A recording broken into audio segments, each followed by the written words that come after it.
Malizia kwamba cha kwanza Simba ili wapate matokeo kwa kusummarize, cha kwanza ni hiyo juhudi ya wachezaji iwe zaidi ya 100% na ikiwezekana zaidi ya 120 kwa sababu wanacheza na wachezaji ambao wengi wana quality kubwa kuliko baadhi ya wachezaji wengi ambao Simba wafika hata 150.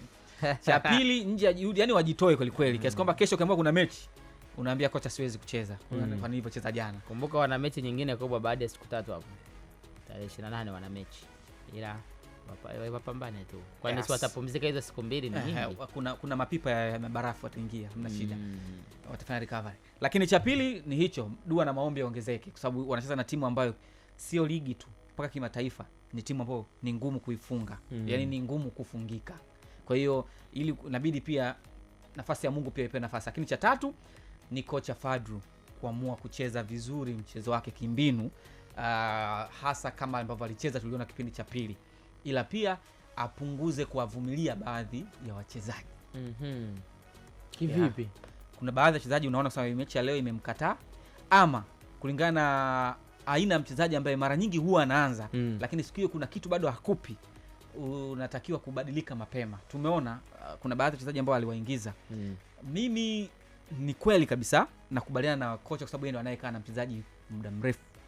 Lakini kwa fomu ambayo anaionyesha mchezaji kama Budo kwa sasa, sio mchezaji wa kusubiri dakika 15 kuingia uwanjani kabla mpira kuisha. Kwa sababu unacheza na timu ambayo wakiamua kukupress wewe, hawakai na mpira muda mrefu. Zinapigwa pass ndefu fupi fupi za haraka haraka wanaondoka. Lazima pia una wachezaji ambao pia mkiwa mnawazuia mkafanya transition ya kuwashambulia, muone wachezaji wepesi pia kuachia mipira haraka na speed pia.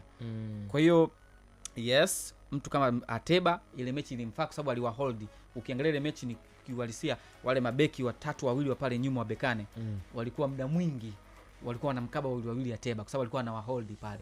Lakini sasa wakati yeye amewahold wale mabeki wawili amewapunguza, wakina nani wenye uwepesi wa kuachia mipira haraka na kukimbia kwenye space? Mtu kama Budo akifanya combination na Mpanzu, wote wana speed, wote wanaachia haraka, inaweza kuleta kitu. Lakini simaanishi kwamba lazima aanze yeye, ila akiona kuna mtu anaregarega asisubiri dakika za jioni kufanya mabadiliko.